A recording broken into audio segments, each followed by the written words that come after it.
Well, hi, I'm back again. I just wanted to check in and show you my progress on the quilt that I was sharing with you last week.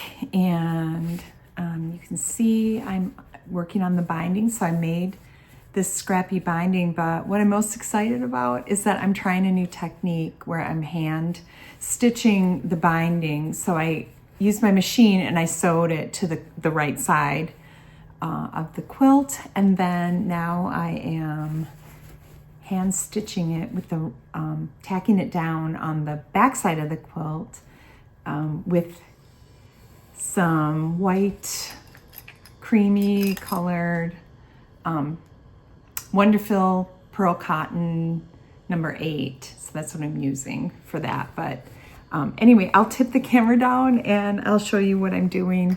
And it's going really well. I'm really pleased with it. So I'll be right back. Okay, here I am.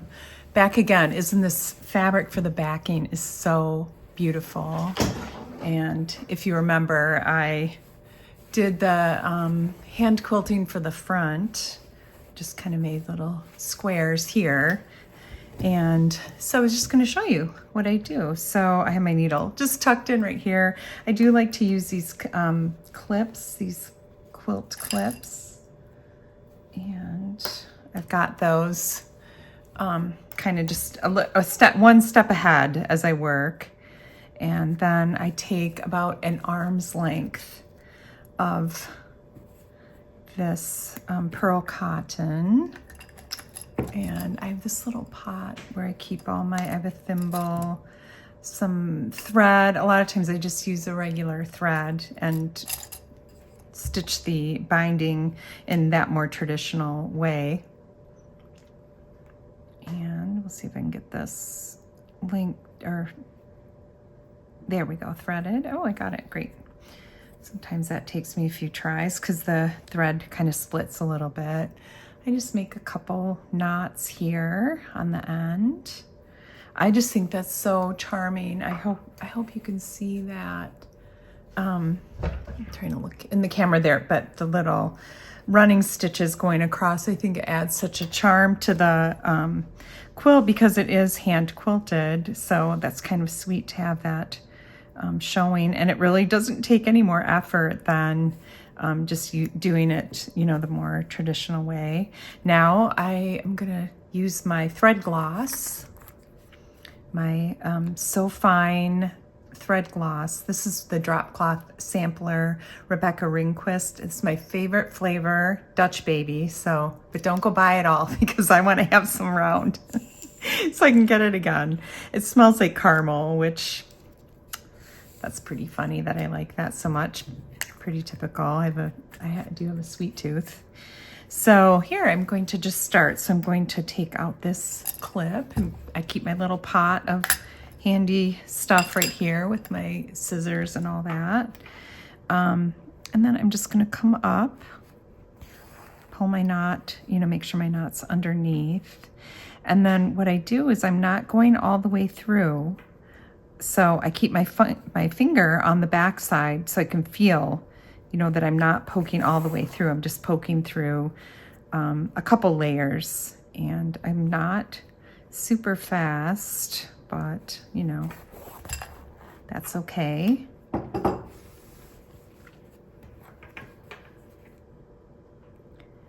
And I'm just taking these little stitches, and if they're pretty uniform, but if they're not all exactly the same, I don't get too worried about that. It's supposed to look like a handmade item.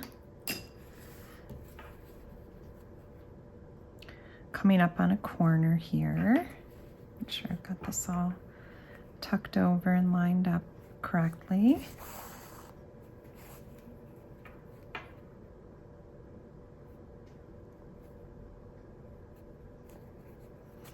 So I usually just take 2 at a time. I'm trying to be really careful that I don't poke all the way through, so I'm not running it super fast along. Then I think I will put this here just to make sure I stay on track. And then I am coming up on a corner, and I can show you how I do the corner.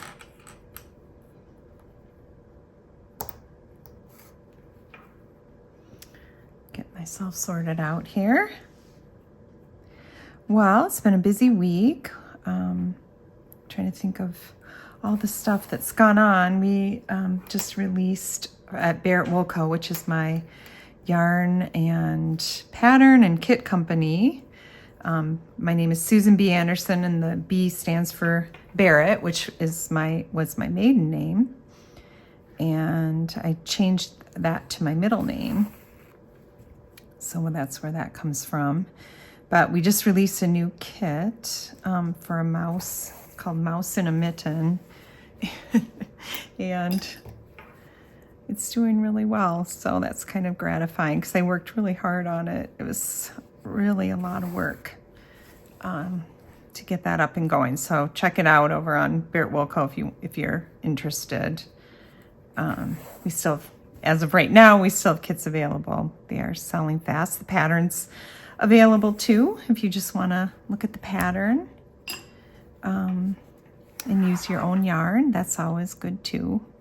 And I have the pattern on sale right now. But again, I don't know exactly when this video will come out, but here you can really see that really nicely on the darker fabric there. The white is really showing up quite nicely. So what I've decided to do on the corners is, let me scoot this big quilt around, is I'm going to, let's see, make sure I'm in the camera there. Fold this over. Yeah, it looks really nice. And then I'm going to put a clip right there just to hold it in place. And then I'm just going to take maybe 3 small, almost like little whip stitches here in the corner just to tack that down.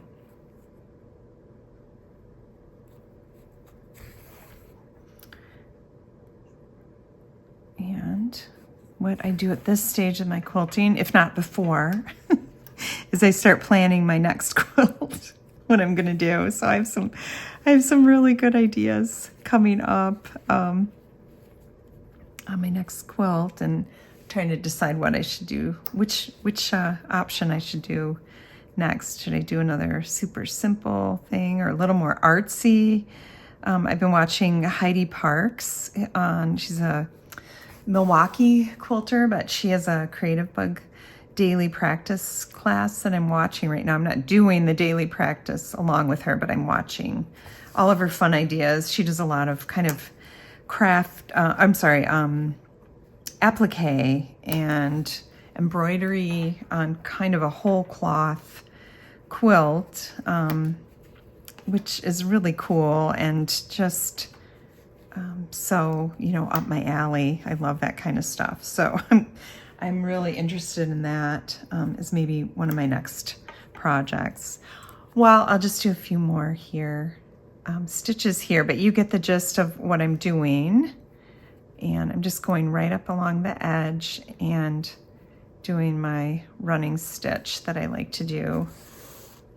Just catching the layers on the top, the 2 layers on the top, and not going all the way through to the back. So it looks pretty good.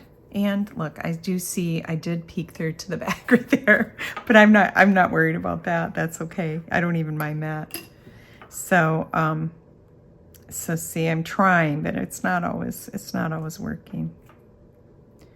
You gotta just catch, yeah. Anyway, it's very sweet. It's just a beautiful quilt. And I will definitely come back after it's all done and washed. I'll come back and show you the whole thing. I have a couple quick socks that I'm going to show you, and then I will sign off till next time. But I'll be right back with some socks. Okay, I'm back. So I just want to show you a couple socks that I'm working on. This sock is the yarn is from Mustache Yarns, and I'm using a new variation from my Smooth Operator Socks pattern, which was released probably 6 years ago.